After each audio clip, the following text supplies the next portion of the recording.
calling you to come home again. Allah is calling you. Remember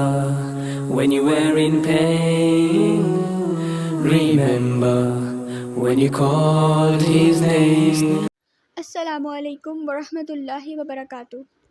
آج ہم انشاءاللہ دوسرے پارے کا دوسرا والا رکوع پڑھیں گے۔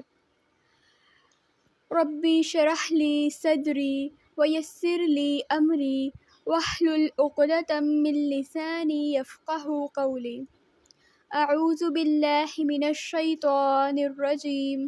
بسم اللہ الرحمن الرحیم۔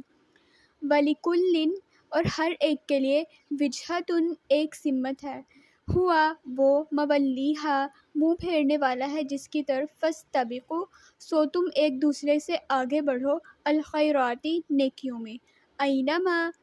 جہاں کہیں بھی، تکونوا تم ہوگے، یأتی بکم لے آئے گا تمہیں، اللہ تعالی جمیعاً اکٹھا، انا یقیناً اللہ تعالی علی اوپر، کلی ہر شیءٍ چیز کے، قدیر پوری طرح قدرت رکھنے والا ہے۔ ہر ایک کے لیے ایک سمت ہے جس کی طرف وہ منہ پھیرنے والا ہے۔ اس سے مراد ہے کہ ہر قوم کا ایک قبلہ ہے جس کی طرف وہ منہ کر کے عبادت کرتی ہے۔ ہم قبلے کی تبدیلی کے بارے میں پڑھ رہے تھے اور اس آیت میں اللہ تعالیٰ نے اس طرف توجہ دلائی کہ اصل کام صرف رخ کو ایک طرف یعنی ایک سمت میں اپنا کر لینا جو ہے نا وہ عبادت نہیں ہے، بلکہ اللہ تعالیٰ کی اطاعت کرتے ہوئے جو ہے نا نیکی کرنا یہ اصل چیز ہے۔ تو اصل چیز کیا ہے کہ ہم نے اللہ تعالیٰ کا حکم ماننا ہے۔ تو اللہ تعالیٰ نے یہاں پہ بتایا کہ ہر ایک کے لیے نا ایک سمت ہے، جیسے یہودی ہیں تو وہ اپنے ایک سمت ہے اس طرف منہ کر کے عبادت کرتے ہیں، نصارہ بھی اسی طرح کرتے ہیں، اسی طرح سے ہمارا بھی قبلہ ہے۔ تو یہ قبلہ جو ہے نا یہ سمت ہے، اور اصل چیز کیا ہے کہ ہم اللہ تعالیٰ کی اطاعت کریں گے، اللہ تعالیٰ نے جو حکم دیا اس کو مانیں گے۔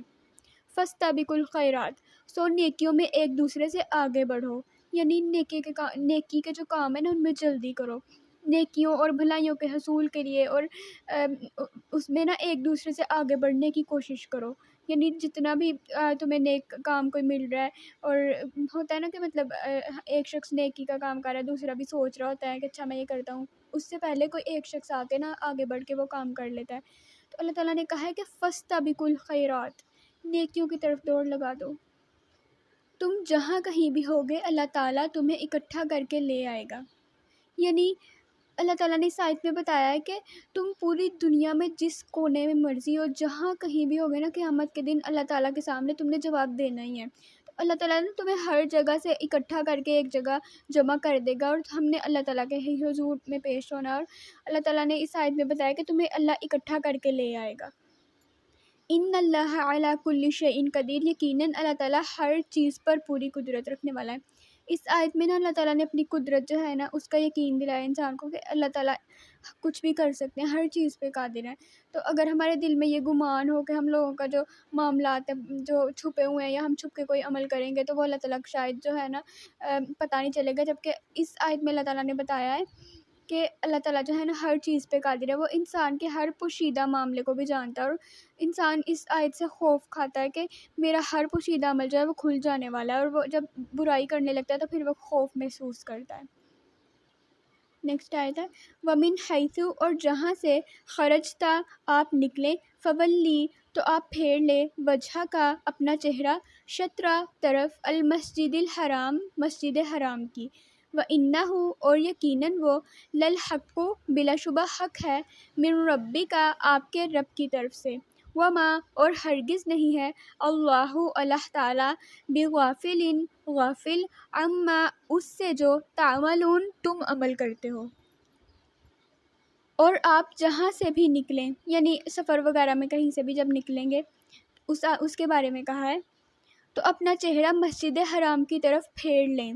یعنی اللہ تعالیٰ نے یہاں پہ کہا ہے کہ اللہ تعالیٰ نے جو قبلہ کا حکم دیا ہے نا وہ صرف مدینہ تک محدود نہیں تھا، بلکہ یہ مستقل حکم ہے، اور جس جگہ پہ بھی، ہر جگہ، ہر مقام پہ، ہر حال میں جو ہمارا قبلہ ہے وہ کون سا ہوگا؟ بیت اللہ، یعنی خانہ کعبہ کی طرف رخ کرنا ہوگا ہمیں،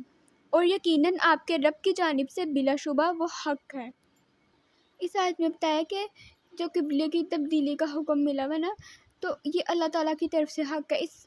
حکم میں صرف نبی صلی اللہ علیہ وسلم کی خواہش ہے، اس کو پورا نہیں کیا گیا، بلکہ یہ آپ کے رب کی طرف سے حق ہے، اور اسی میں مسلمانوں کی جو ہے نا خیر ہے۔ اور اللہ تعالیٰ ہمارے لیے جو بھی فیصلہ کرتے ہیں نا،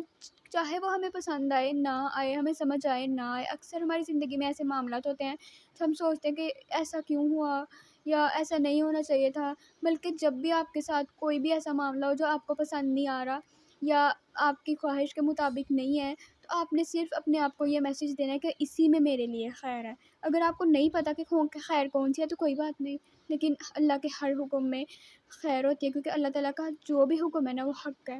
اور اسی طرح اللہ نے اس آیت میں بتایا کہ اللہ تعالیٰ نے جو قبلے کی تبدیلی کا حکم دیا ہے نا، اس میں کسی قسم کے جو چھوٹا سا بھی شک ہے نا، شبہ ہے نا، اس کی گنجائش نہیں ہے، کیونکہ یہ حکم اللہ تعالیٰ کے نزدیک جو ہے پسندیدہ ہے۔ اور جو بھی تم عمل کرتے ہو، اللہ تعالیٰ اس سے ہرگز غافل نہیں ہے۔ یعنی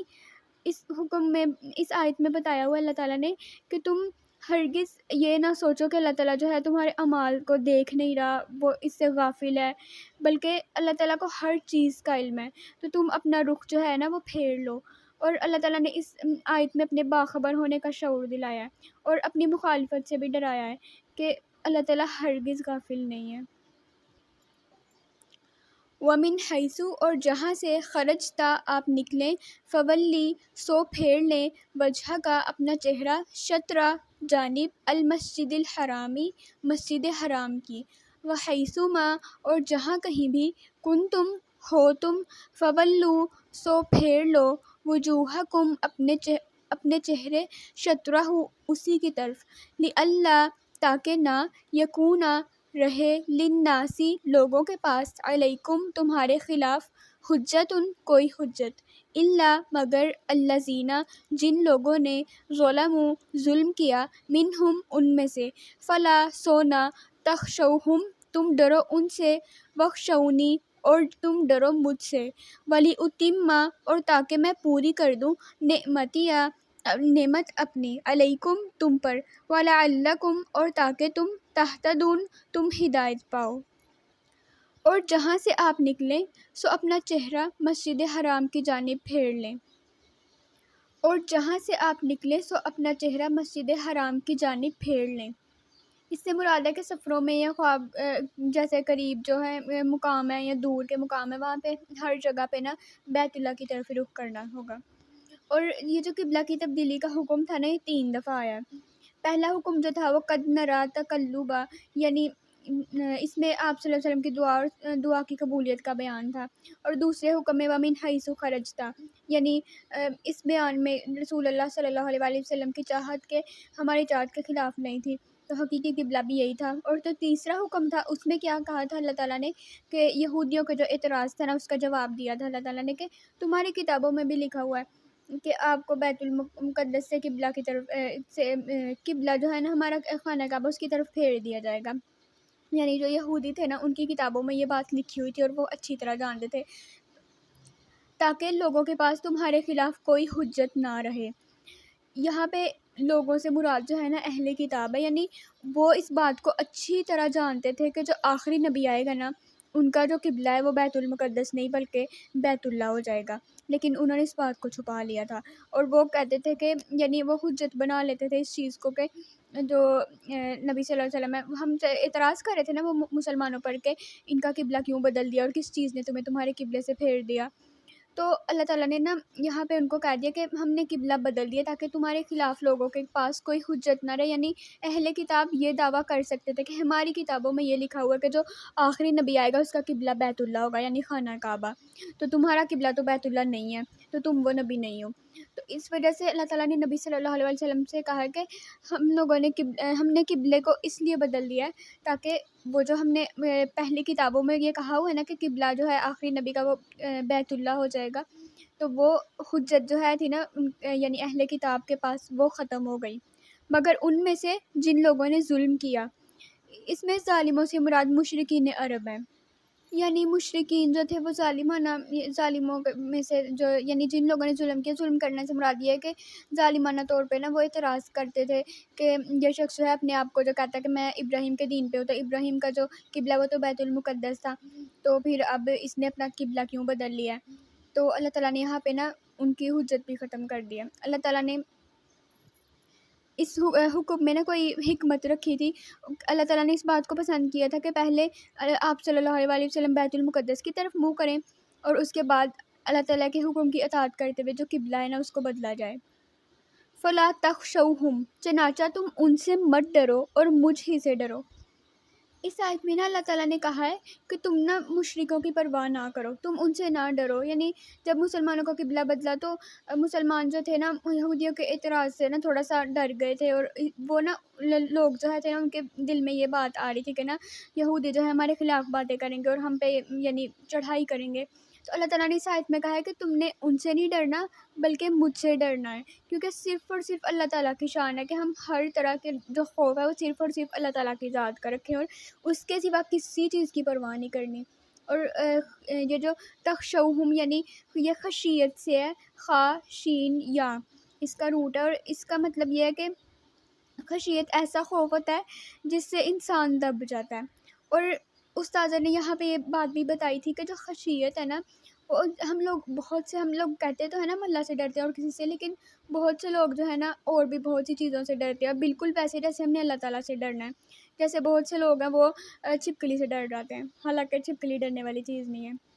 پھر کاکروچ سے ڈر جاتے ہیں، کاکروچ کوئی ڈرنے والی چیز ہے نہیں۔ انسانوں کا ہی ہم لوگ جو ہے نا اثر قبول کر لیتے ہیں اور ان سے دب جاتے ہیں۔ اگر کوئی عورت ہے وہ بیوہ ہو گئی ہے تو اللہ نہ کرے کسی کے ساتھ کوئی ایسا حادثہ پیش آ گیا تو جو اس کی مدد کرے گا یا جس کے انڈر وہ رہ رہی ہے نا تو اس کے دباؤ کا شکار ہو جاتی ہے اور اس سے ہر وقت ڈرتی ہے کہ وہ یہ کہے گا وہ۔ ہم نے صرف اور صرف اللہ کا خوف اپنے دل میں رکھنا ہے، اور ہم نے اللہ تعالیٰ سے دعا کرنی ہے کہ اللہ تعالیٰ اپنی ذات کے خوف کے علاوہ ہمارے دل سے ہر طرح کا خوف نکال دے، آمین۔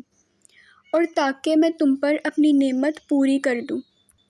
اس میں نعمت سے مراد یہ ہے کہ اللہ تعالیٰ نے کہا کہ میں تمہیں اپنی نعمتیں بخشوں گا اور تمہارے لیے یہ شریعت جو ہے نا ہر اعتبار سے مکمل ہو جائے۔ اور نعمت سے مراد یہاں پہ امامت اور پیشوائی بھی ہے، یعنی بنی اسرائیل کو اللہ تعالیٰ نے نا امت کی جو اصلاح کی ذمہ داری ہے نا وہ دی تھی کہ تم نے نا ان کو نیکی کے راستے پہ چلانا ہے اور برائی سے روکنا ہے، لیکن بنی اسرائیل نے اس ذمہ داری کو پورا نہیں کیا تھا، تو اس کے بعد اللہ تعالیٰ نے یہ ذمہ داری جو ہے نا یہ امت مسلمہ کو دی ہے۔ تو اللہ تعالیٰ نے یہاں پہ اس کے بارے میں بھی کہا ہے کہ میں تم پہ تمہاری اپنی جو نعمت ہے نا اس کو پورا کر دوں۔ وَلَعَلَّكُمْ تَهْتَدُونَ، اور تاکہ تم ہدایت پاؤ۔ یعنی اس حکم کے بعد مقصد یہ تھا اللہ تعالیٰ کا کہ ہم یعنی مسلمان جو ہیں جو اس حکم کی پیروی کریں گے نا وہ ہدایت پا جائیں گے، اور جو لوگ اس سے انکار کریں گے وہ گمراہ ہو جائیں گے۔ وآخر دعوانا ان الحمد للہ رب العالمین، سبحانک اللہم وبحمدک، نشہد ان لا الہ الا انت، نستغفرک ونتوب الیک۔ السلام علیکم ورحمۃ اللہ۔ Try your best,